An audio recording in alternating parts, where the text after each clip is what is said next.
हाँ, तो हम लोग क्या पढ़ रहे थे? लॉर्ड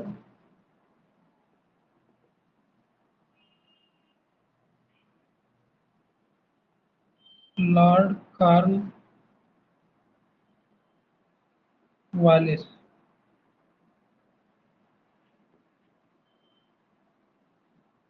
लॉर्ड कॉर्नवालिस के बारे में क्या बताया था मैंने?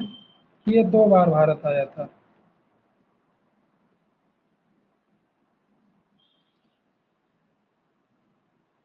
दो 2 बार भारत आया।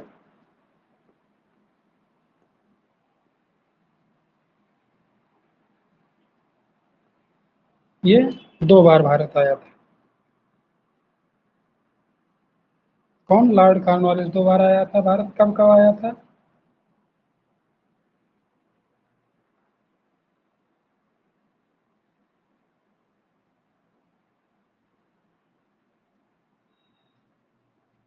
एक 1786 में आया।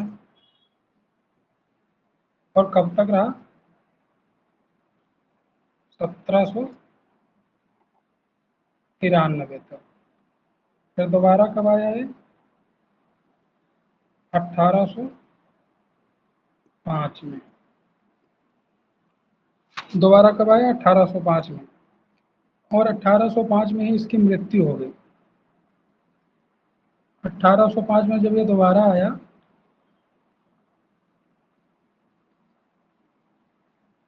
1805 में जब ये दोबारा आया, तो इसकी मृत्यु हो गई। 1805 में जब भारत आया तो इसकी मृत्यु हो गई। कहाँ हुई? उत्तर प्रदेश के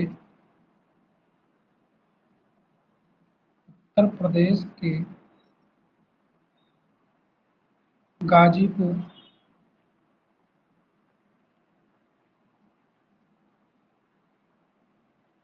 गाजीपुर में। उत्तर प्रदेश के गाजीपुर में इसकी मृत्यु होगी, लॉर्ड कॉर्नवालिस की। लॉर्ड कॉर्नवालिस के कुछ काम बताए थे। इसने स्थायी बंदोबस्त नामक व्यवस्था की शुरुआत की थी। स्थायी बंदोबस्त।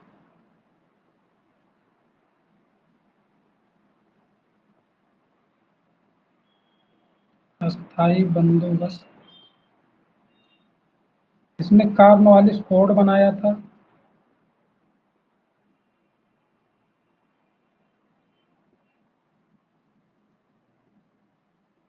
कॉर्नवालिस कोड की स्थापना की। अस्थायी बंदोबस्त की स्थापना की।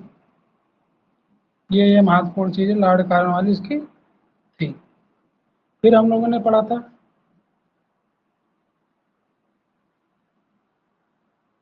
फिर हम लोगों ने फिर इसके आगे आज से शुरू करते हैं। इसके आगे नहीं पढ़ा था, इतने पढ़ा था।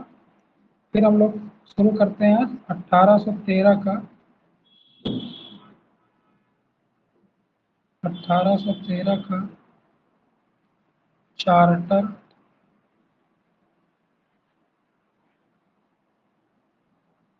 अधिनियम।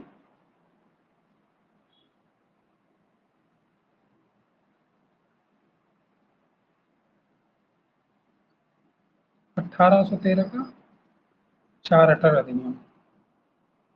अब चार्टर अधिनियम पढ़ने से पहले हम इसका पीडीएफ देख लेते हैं कि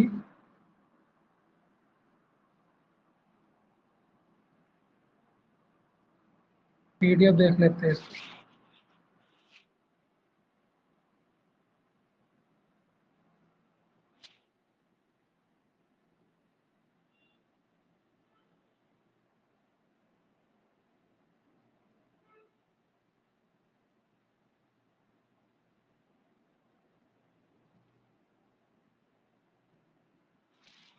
1813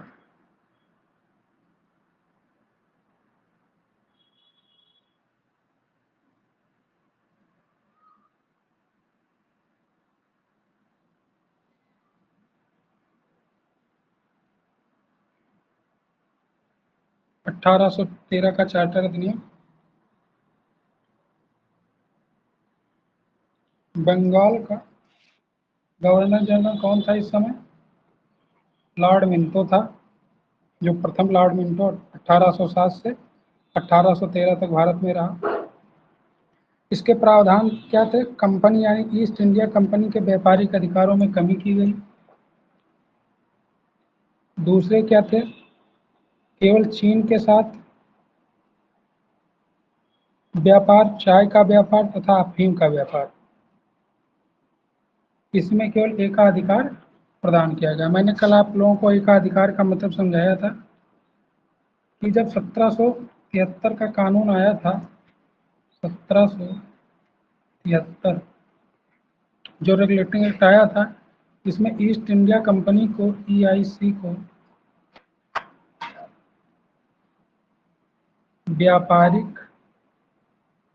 व्यापार और शासन,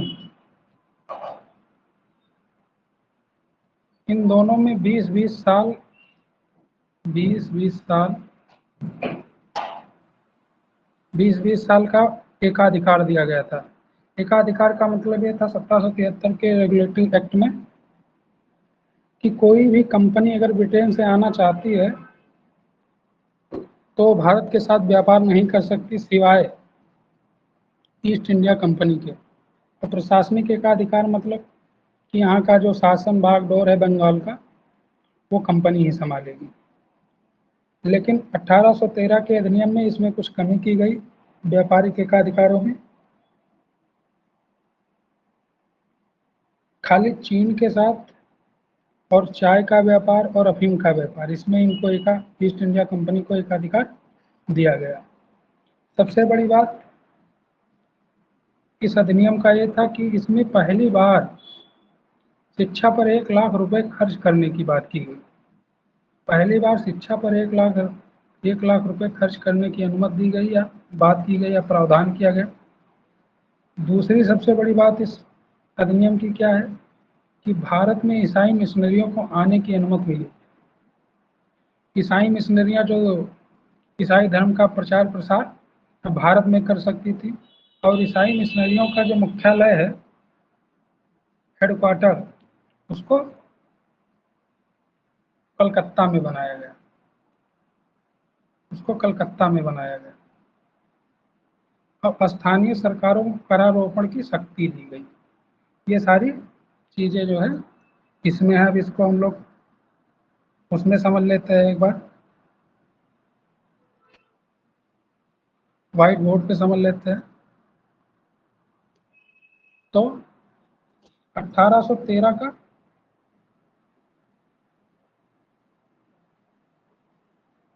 1813 चार्टर अधिनियम,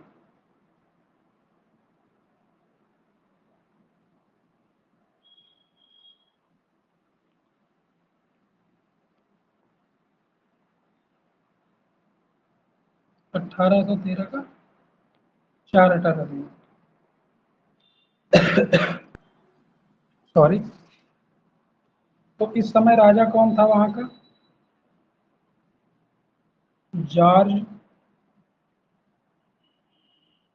तृतीय राजा था। बंगाल का गवर्नर कौन था?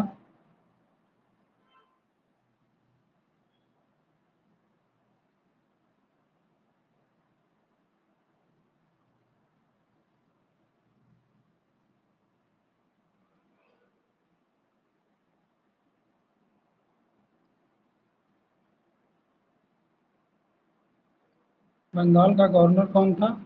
मिंटो था, लॉर्ड मिंटो।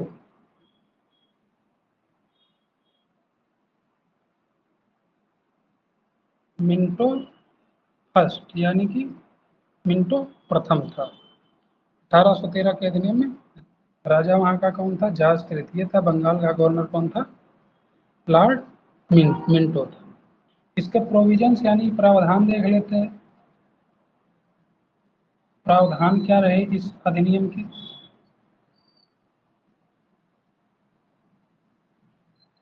अभी पीपीटी में मतलब पीडीएफ में हम लोगों ने देखा कि कंपनी के व्यापारिक एकाधिकार में कमी की गई। व्यापारिक एकाधिकार में कमी की गई। एकाधिकार का मतलब समझा दिया आप लोगों को, यानी कि व्यापार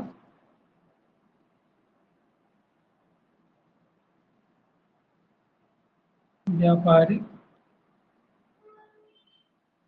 अधिकार में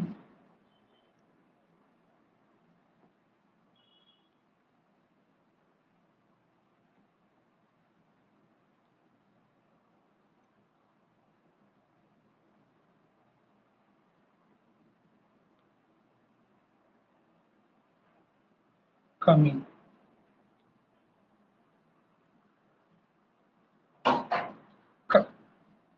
दूसरा क्या, चीन के साथ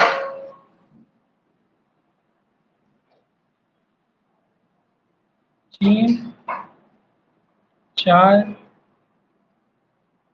और अफीम।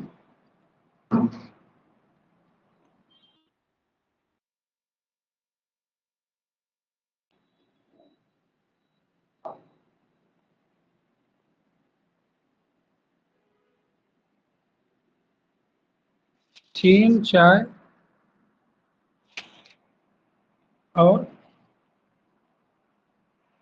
चीन चाय और अफीम। चीन चाय और अफीम, इसमें एकाधिकार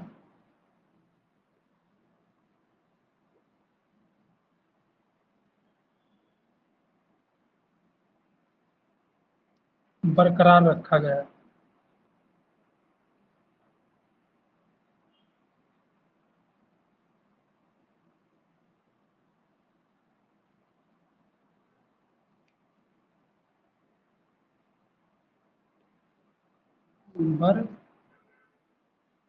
बरकरार रखा गया।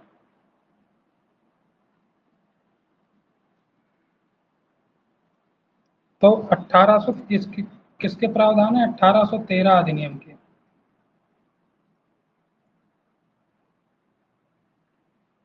ये 1813 अधिनियम के प्रावधान है कि व्यापारिक अधिकार में कमी की गई, लेकिन चीन चाय और अफीम, इसमें इनका व्यापारिक अधिकार जो है मतलब सेम रखा गया, जो 1773 में रखा गया था। फिर दूसरा क्या प्रावधान था इसका, 1813 के अधिनियम का।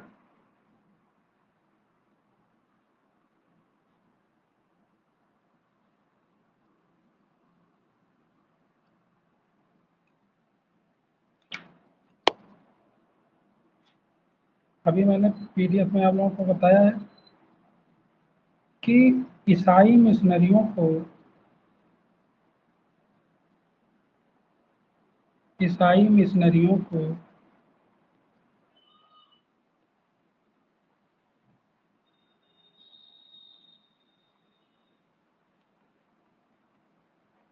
ईसाई मिशनरियों को भारत आने की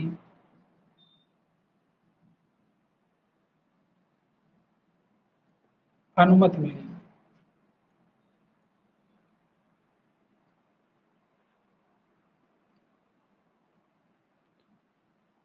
भारत आने की अनुमति मिली।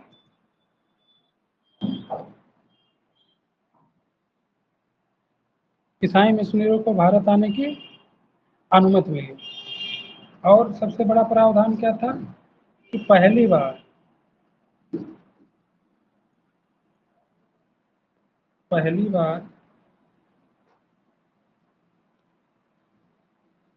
शिक्षा पर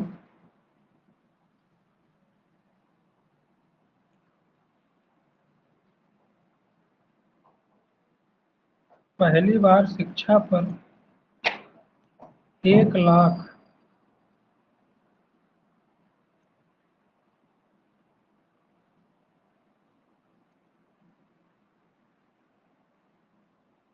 1 लाख रुपया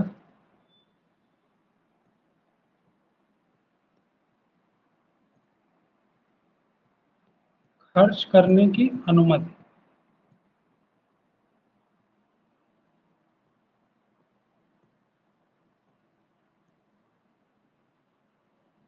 1 लाख रुपए खर्च करने की अनुमति मिली। और क्या प्रावधान थे इसके? स्थानीय सरकारों को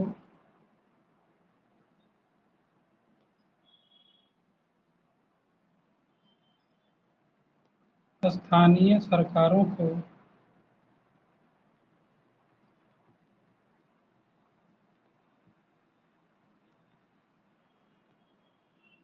करारोपण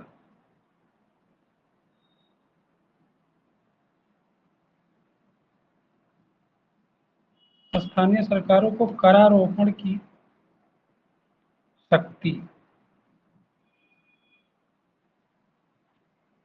स्थानीय सरकारों को करारोपण की शक्ति यहीं से मिली।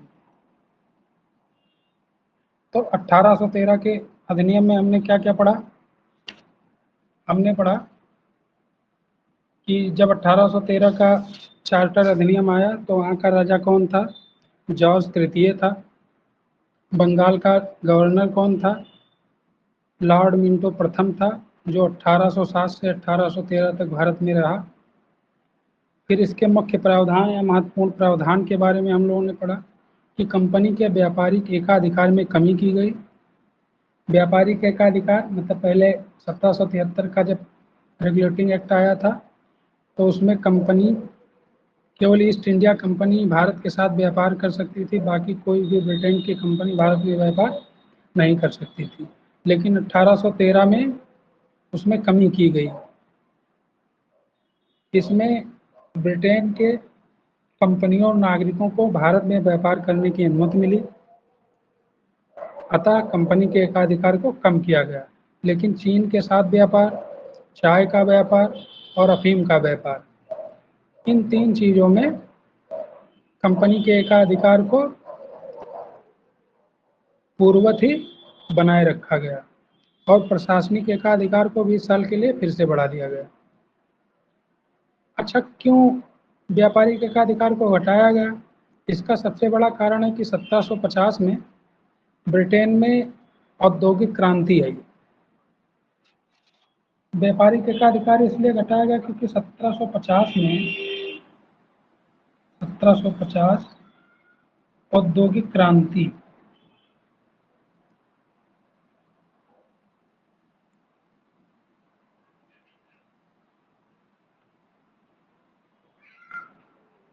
औद्योगिक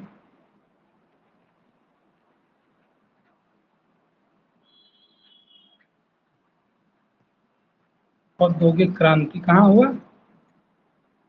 ब्रिटेन में।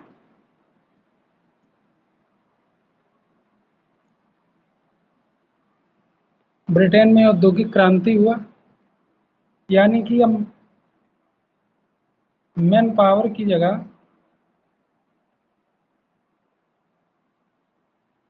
यानी अब आदमियों की जगह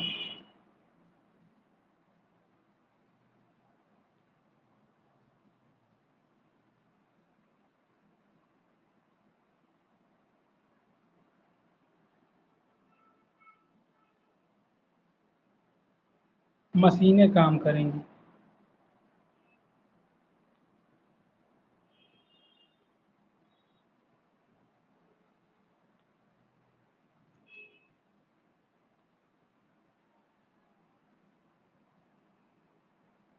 आदमियों की जगह मशीनें काम करेंगी। तो जब मशीन द्वारा काम किया जाएगा तो उत्पादन बढ़ेगा। उत्पादन उत्पादन बढ़ने की स्थिति में क्या होगा? सामान ज़्यादा होगा। सामान ज़्यादा होने के लिए ज़्यादा बेचने वाले लोग भी चाहिए। इसीलिए ईस्ट इंडिया कंपनी के एकाधिकार को कम किया गया, क्योंकि उत्पादकता बढ़ रही थी ब्रिटेन में औद्योगिक क्रांति के कारण, और उसको बेचने वाली केवल एक ही कंपनी थी, ईस्ट इंडिया कंपनी। इसीलिए उनके व्यापारिक एकाधिकार को कम करके मोनोपोली को पूर्णता तो नहीं लेकिन कुछ कम कर दिया गया, जिससे वहाँ के जो है लोकल कंपनियां भारत में आके व्यापार कर सकें, वहाँ के नागरिक भारत में आके व्यापार कर सकें। लेकिन चीन के साथ और चाय का व्यापार और अफीम का व्यापार, इन तीनों पे केवल ईस्ट इंडिया कंपनी का ही एकाधिकार था। फिर फिर भारत में ब्रिटिश नागरिकों और कंपनियों को व्यापार करने की अनुमति बता ही दिया मैंने। सबसे बड़ी बात इस अधिनियम की ये रही 1813 की कि भारत में ईसाई मिशनरियों को आने की अनुमति मिली। ईसाई मिशनरियां ऐसी संस्था है, ईसाई मिशनरी, कि जो ईसाई धर्म का प्रचार प्रसार करती है और लोगों को ईसाई धर्म के बारे में बता के उनका धर्म परिवर्तन कराती थी पहले जमाने में। और इसका मुख्यालय कलकत्ता है। तीसरी सबसे बड़ी बात इसकी क्या थी, स्थानीय सरकारों को जो है करारोपण की शक्ति प्रदान की गई। जो स्थानीय सरकारें थी यहाँ की, उनको करारोपण की शक्ति प्रदान की गई। ये 1813 का अधिनियम आपका समाप्त हो गया। अब हम पढ़ेंगे 1833 का चार्टर अधिनियम।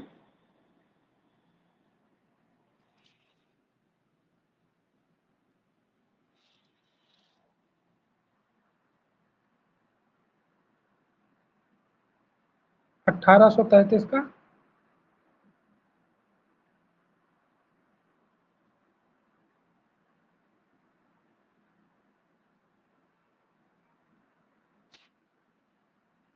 1833 का चार्टर अधिनियम, इसे सेंट हेलेना एक्ट भी कहा जाता है। क्यों कहा जाता है? क्योंकि ये मान लीजिए भारत है और ये है आपका अफ्रीका महाद्वीप। तो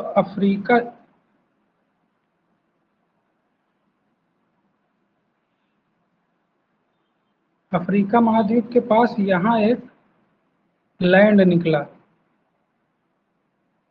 समुद्र से, महासागर से एक लैंड निकला। इसका नाम रखा गया सेंट हेलेना।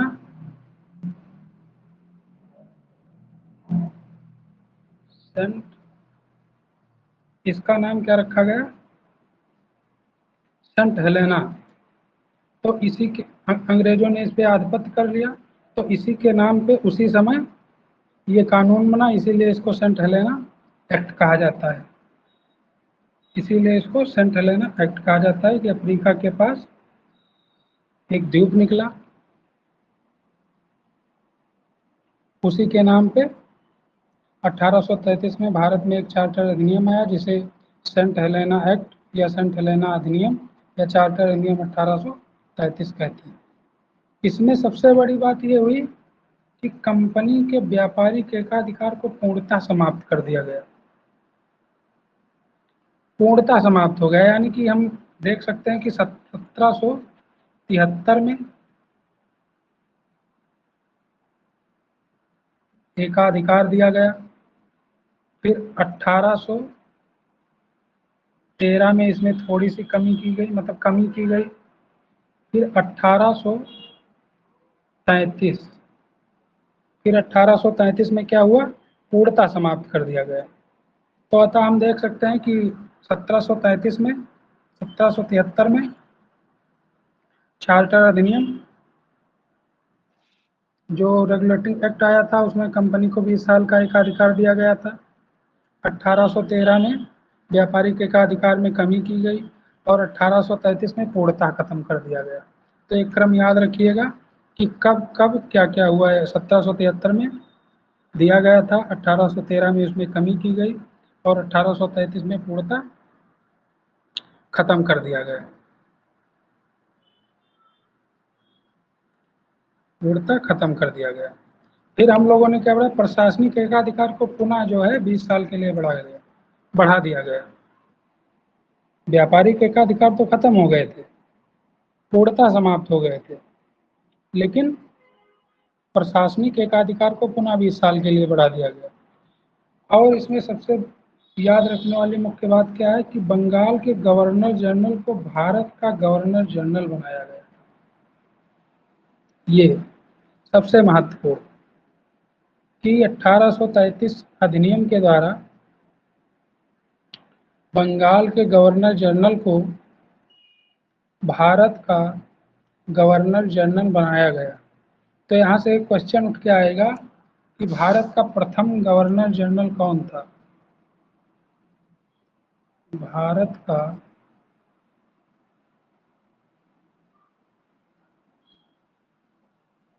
प्रथम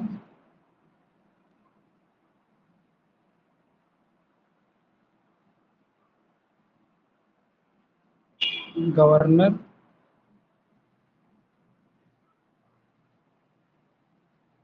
जनरल विलियम बेंटिक। उस समय गवर्नर कौन था बंगाल का? William Bentinck. तो गवर्नर जनरल कौन बनेगा भारत का? विलियम बेंटिक ही बनेगा।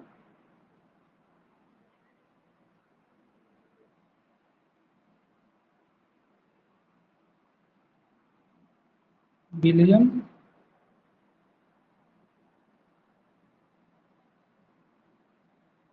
बेंटिक।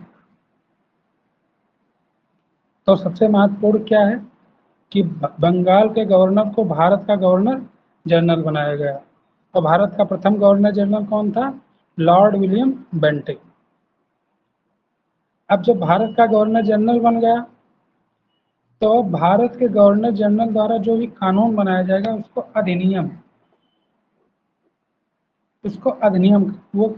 अधिनियम कहा जाएगा। और गवर्नर जनरल की परिषद पुनः चार कर दी गई। गवर्नर जनरल की परिषद जो है पुनः चार कर दी गई।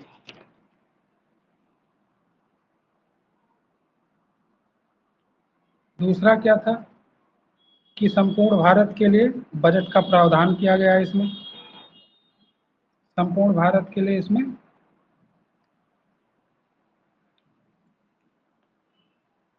बजट का प्रावधान किया गया। और गवर्नर जनरल परिषद के बारे में जान लेते हैं कि 1773 अधिनियम में कितना था? 4। फिर इसको कब घटाया गया? पिट्स इंडिया एक्ट में 1784 में, उसमें 3 किया गया। फिर इसको कब 4 कर दिया गया? 1833 ईस्वी में। और चौथा जो सदस्य था वो अस्थायी था और विधि सदस्य के रूप में जुड़ा। और कौन जुड़ा? Lord Macaulay. अब थोड़ा देख लेते हैं कि विधि सदस्य क्या है।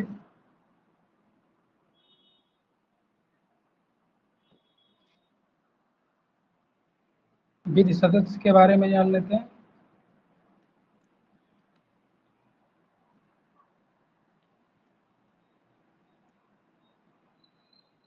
लॉर्ड मैकाले का भारत में आगमन हो गया है।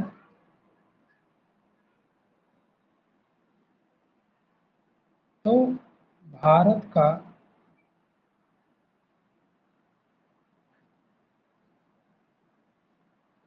विधि आयोग,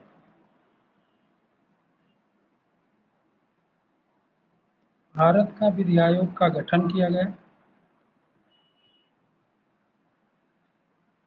गठन हुआ जिसके अध्यक्ष कौन थे?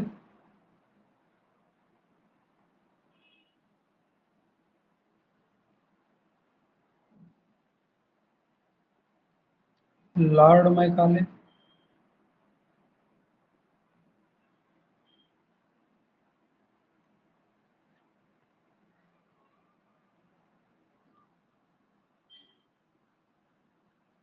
Lord Macaulay. और इसने लॉर्ड मैकाले ने मैकाले संहिता का निर्माण किया। मैकाले संहिता।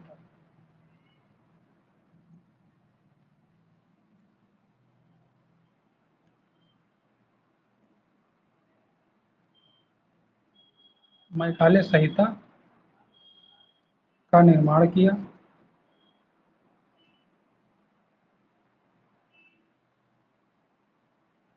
मैकाले संहिता का निर्माण किया। जो यही आगे चल के जो मैकाले संहिता यही आगे चल के इंडियन पीनल कोड यानी कि भारतीय दंड संहिता आईपीसी 1860 आईपीसी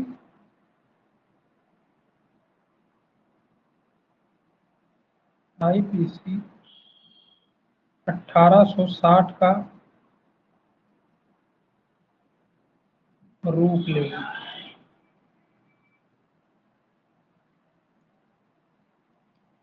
तो 1833 चार्टर अधिनियम जो आया, चार्टर अधिनियम जो आया उसको सेंट हेलेना एक्ट भी कहते हैं। क्यों कहते हैं? क्योंकि उसी समय अफ्रीका महाद्वीप के पास एक द्वीप निकला, उसका नाम सेंट हेलेना रखा गया, जो अंग्रेजों के आधिपत्य में था। अतः उसी के नाम पे भारत में 1833 में एक कानून आया, उसको चार्टर अधिनियम 1833 भी कहते हैं और सेंट हेलेना अधिनियम भी कहा जाता है। चार्टर अधिनियम भारत आया उस समय, किंग कौन था? विलियम चतुर्थ। और बंगाल का गवर्नर कौन था? William Bentinck.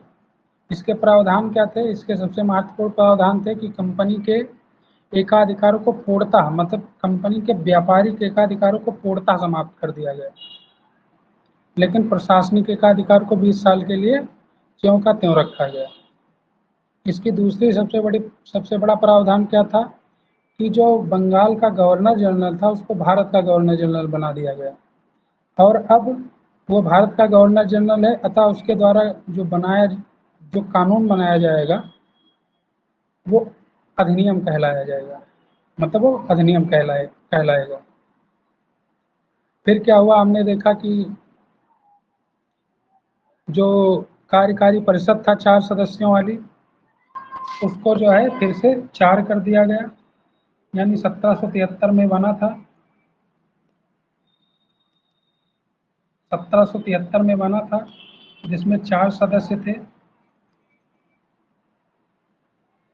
1813 में 3 कर दिया गया, घटा दी गई, लेकिन फिर 1833 में पुनः 4 कर दिया गया।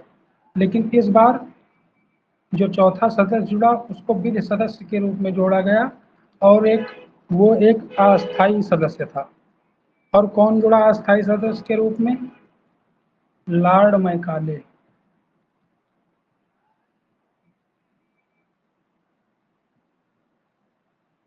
लॉर्ड मैकाले अस्थायी सदस्य के रूप में जुड़ा, जो विधि सदस्य भी था। फिर हम लोगों ने क्या पढ़ा? विधि आयोग। विधि आयोग का गठन, जिसका अध्यक्ष बनाया गया लॉर्ड मैकाले को, जिसने मैकाले संहिता का निर्माण किया, जो आगे चल के इंडियन पीनल कोड यानी भारतीय दंड संहिता 1860 बनी। फिर 1833 के कुछ प्रावधान और हैं कि सरकारी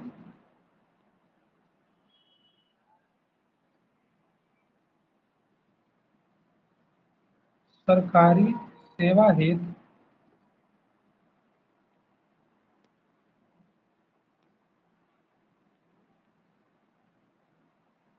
सरकारी सेवा हेतु खुली प्रतियोगिता,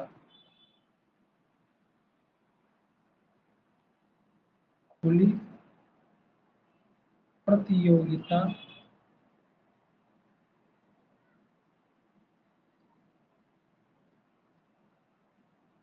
सरकारी सेवा हेतु खुली प्रतियोगिता परीक्षा का आरंभ हुआ।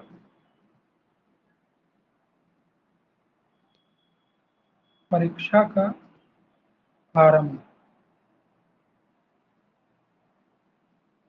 जो कहाँ हो रहा था? लंदन। जो कहाँ हो रहा था? लंदन। लंदन कहाँ है? ब्रिटेन।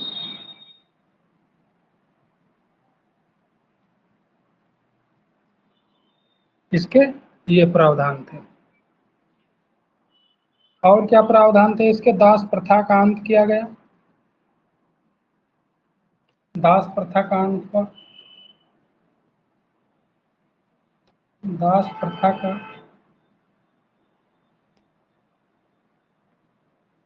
अंत, दास प्रथा का अंत, सती प्रथा का अंत आप लोग जानते ही 1829 में होएगा, तब हो ही गया था, विलियम बेंटिक ने ही किया था। दास प्रथा का अंत 1833। यहाँ और लिख दिया सती प्रथा।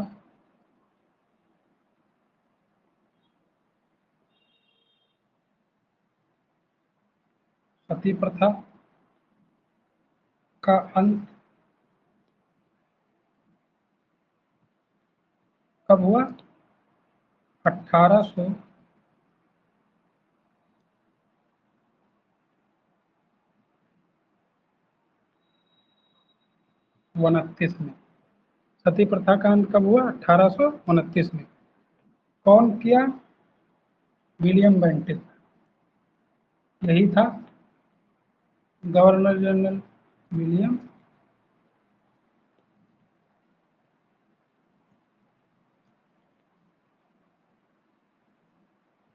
बेंटिक। William Bentinck.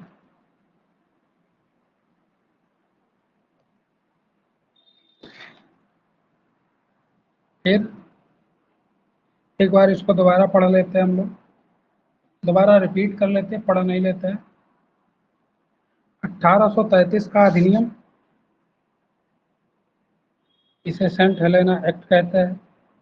क्यों कहते हैं? मैंने आप लोगों को बताया कि अफ्रीका के पास एक द्वीप निकला, एक आइलैंड निकला, जिसका नाम अंग्रेजों ने सेंट हेलेना रखा। उसी समय भारत में अधिनियम आया, इसीलिए इसको सेंट हेलेना एक्ट कहा जाता है। सेंट हेलेना एक्ट आने के समय ब्रिटेन का राजा कौन था? विलियम चतुर्थ। और बंगाल का गवर्नर कौन था? William Bentinck. इसके प्रावधान हम लोगों ने पढ़े कि ईस्ट इंडिया कंपनी के व्यापारिक एकाधिकार को पूर्णतः समाप्त कर दिया गया और प्रशासनिक एकाधिकार को 20 साल के लिए बढ़ा दिया गया। इसका दूसरा प्रावधान हम लोगों ने पढ़ा कि 1833 चार्टर अधिनियम के द्वारा बंगाल के गवर्नर जनरल को भारत का गवर्नर जनरल बनाया गया। यह पद कब बनाया गया था गवर्नर जनरल का? 1873 रेगुलेटिंग अधिनियम के द्वारा। उसको अब 1833 में भारत का गवर्नर जनरल बना दिया गया। अब ये भारत का गवर्नर जनरल है, अतः इसके द्वारा जो कानून बनाया जाएगा उसको अधिनियम कहेंगे। फिर इसमें क्या प्रावधान हुए कि कार्यकारी परिषद जो थी, गवर्नर जनरल की कार्यकारी परिषद थी, उसमें सदस्यों की संख्या फिर से 4 कर दी गई। जो 1773 में 4 थी, 1813 में 3 कर दी गई थी, फिर 1833 में उसको 4 कर दिया गया। और जो चौथा सदस्य जुड़ा वो विधि सदस्य के रूप में जुड़ा, अस्थायी था वो, और कौन था? Lord Macaulay. इसके और क्या प्रावधान थे कि संपूर्ण भारत के लिए बजट का प्रावधान किया गया। सबसे बड़ी बात यह भी है कि संपूर्ण भारत के लिए बजट का प्रावधान किया गया। अब भारत में विधि आयोग का गठन होगा, क्योंकि विधि सदस्य जुड़ चुका है, तो उसका अध्यक्ष कौन बनेगा? लॉर्ड मैकाले ही बनेगा। इसने मैकाले संहिता का निर्माण किया, जो आगे चल के भारत की आईपीसी 1860 बनी, मतलब भारतीय दंड संहिता 1860। फिर गवर्नर में सरकारी सेवा हेतु खुली प्रतियोगी परीक्षाओं का आयोजन किया गया। कहाँ किया जाने लगा? लंदन में। दास प्रथा का अंत हुआ 1833 में ही, और सती प्रथा का भी अंत 1833 में ही हुआ। तो भारत में अंग्रेजों को मुक्त निवास के लिए प्रावधान किए गए। फिर हम लोग क्या पढ़ेंगे आगे? आगे कौन सा एक्ट आता है? चार्टर अधिनियम 1853। चार्टर अधिनियम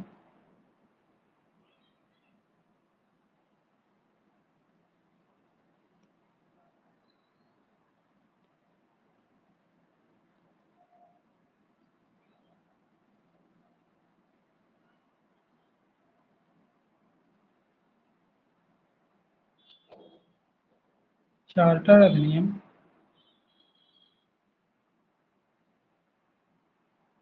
1853।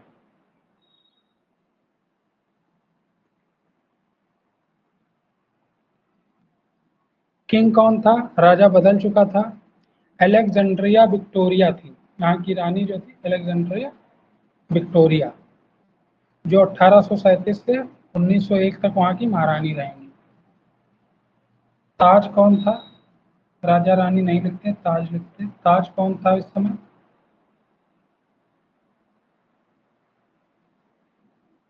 Alexandria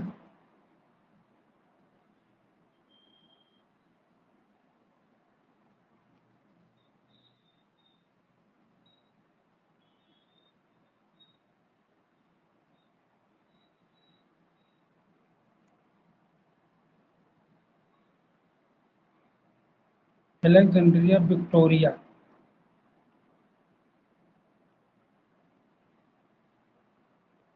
Alexandria Victoria. Governor general, Bharat का गवर्नर जनरल कौन था? शॉर्ट फॉर्म में GGI लिख सकते हैं, गवर्नर जनरल ऑफ इंडिया। कौन था इस समय? डलहौजी।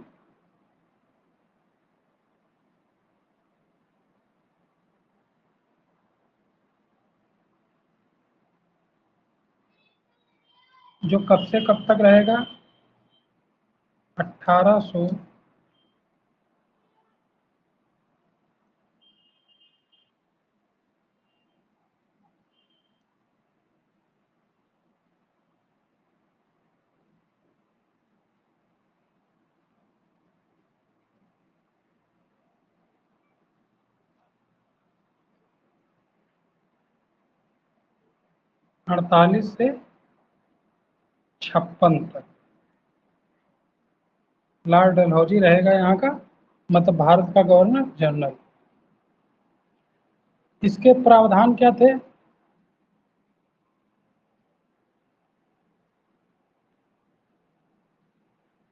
इसके प्रावधान पढ़ लेते हैं। इसके 1853।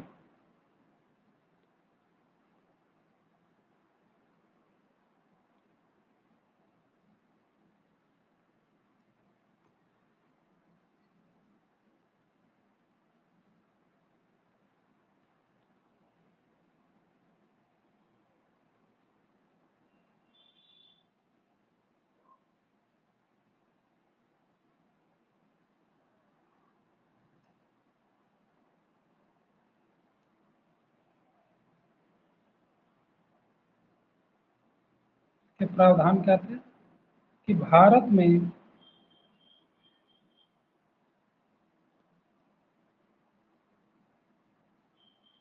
संसदीय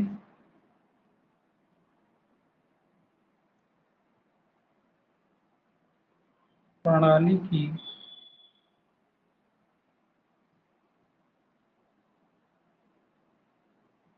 शुरुआत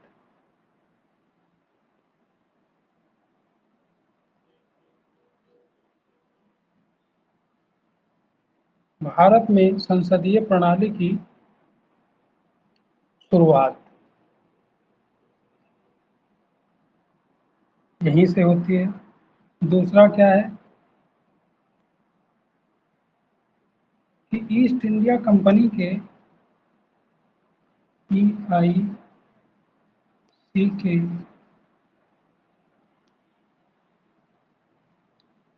प्रशासनिक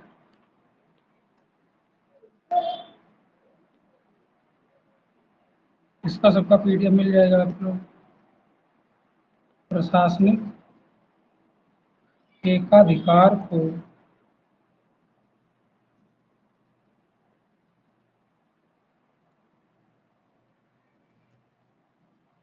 अनिश्चित काल के लिए बढ़ाया गया।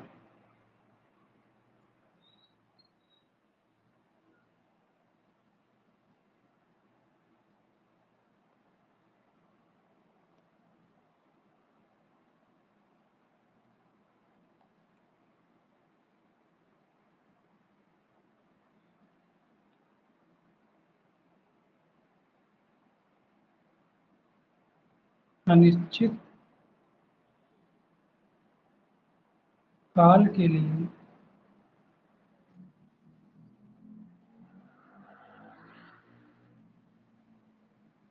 बढ़ाया गया। इसका अर्थ क्या है कि ईस्ट इंडिया कंपनी का जो व्यापारिक एकाधिकार था 20 साल का, जो 1773 से चला आ रहा था, उसको 1853 में अनिश्चित काल के लिए बढ़ा दिया गया। मतलब अनिश्चित काल का अर्थ है कि कभी भी खत्म हो सकता है या बहुत दिन तक चल सकता है, कोई एक टाइम पीरियड नहीं था इसका, इसका कोई एक टाइम पीरियड नहीं था। और इसके क्या प्रावधान थे कि सिविल सेवा सर्विसेज के लिए, सिविल सेवा के लिए लिखित परीक्षा का आयोजन, लिखित परीक्षा का आयोजन का प्रावधान किया गया। अब जो सिविल सेवा परीक्षा है वो 1853 से 1922 तक लंदन में चला, और 1923 में भारत में पहली बार कहाँ कराया गया? इलाहाबाद में। ये फैक्ट है, इसको याद कर लीजिए। महत्वपूर्ण पदों हेतु प्रतियोगी परीक्षा हेतु नियुक्ति की जाने लगी, इसके प्रावधान ये भी थे। विधि सदस्य को पूर्ण सदस्य बनाया गया, अभी तक जो 1833 में वो अस्थायी सदस्य था उसको पूर्ण सदस्य बनाया गया।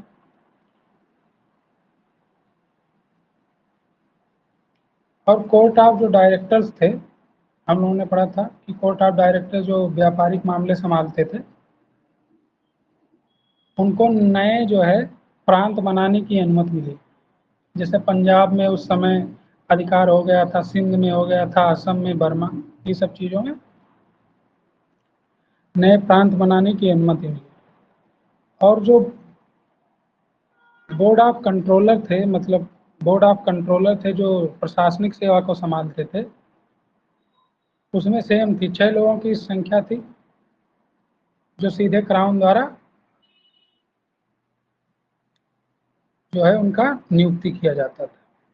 तो एक बार फिर से इसको पढ़ लेते हैं। 1853 के कानून को, चार्टर अधिनियम जो आया कि किंग कौन था या ताज कौन था वहाँ का? Alexandria Victoria. भारत का गवर्नर जनरल कौन था? डलहौजी। इसके क्या क्या प्रावधान थे? ये भारतीय संसदीय प्रणाली का जो है प्रारंभ है, यहीं से भारत में संसदीय प्रणाली का प्रारंभ है। इसमें गवर्नर जनरल की परिषद बनाई गई है और एक विधान परिषद का गठन किया गया। जो गवर्नर जनरल की परिषद है वो नियम लागू करेगी, और जो विधानसभा, इसमें 12 सदस्य,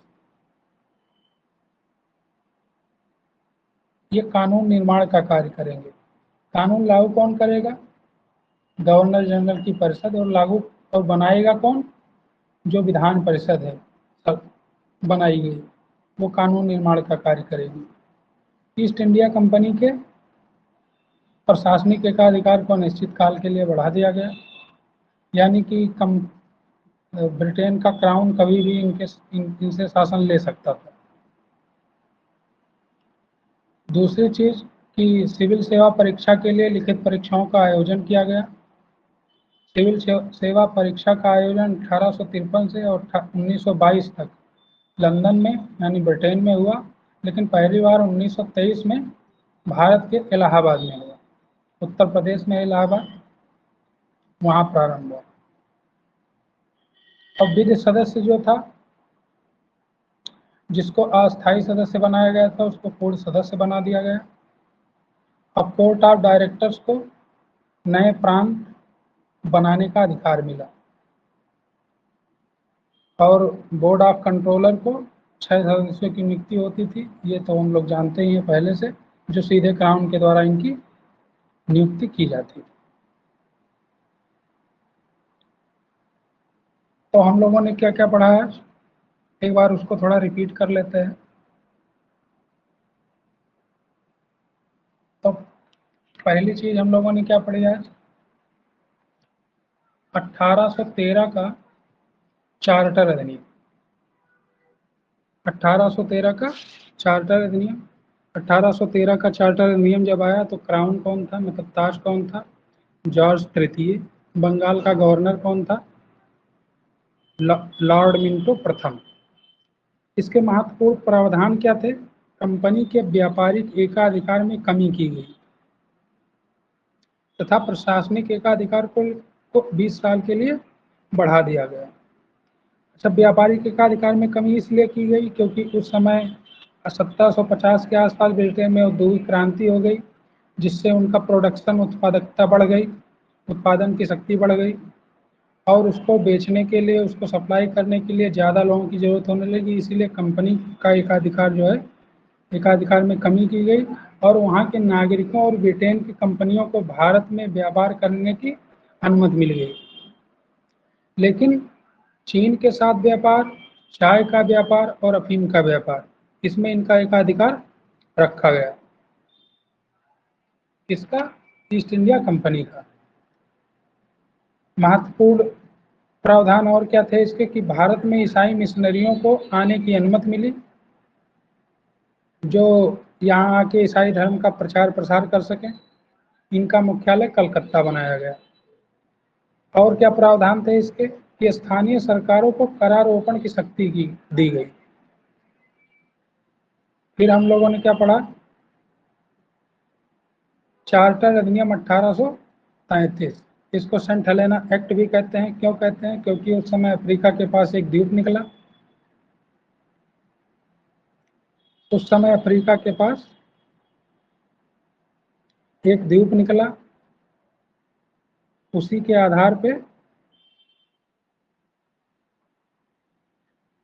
उस समय अफ्रीका के पास एक द्वीप निकला, उसी के आधार पे इसका नाम सेंट हेलेना एक्ट पड़ा। उस समय राजा कौन थे? विलियम चतुर्थ। और बंगाल का गवर्नर कौन था? William Bentinck. इसके प्रावधान थे कि कंपनी के एकाधिकार को पूर्णतः समाप्त कर दिया गया, लेकिन प्रशासनिक एकाधिकार को 20 साल के लिए बढ़ा दिया गया। और जो बंगाल का गवर्नर जनरल था उसको भारत का गवर्नर जनरल बनाया गया। अतः हम कह सकते हैं कि भारत का प्रथम गवर्नर जनरल कौन था? विलियम बेंटिक था। सारी शक्तियां उसी के पास थी। तो अब इसके द्वारा बनाया गया कानून अधिनियम कहलाएगा। और 1833 का महत्वपूर्ण प्रावधान क्या थे कि इसमें जो गवर्नर जनरल की कार्यकारी परिषद थी, इसमें एक अस्थायी सदस्य जोड़ा गया जो चौथा था, उसे विधि सदस्य कहते हैं। और कौन था वो? Lord Macaulay.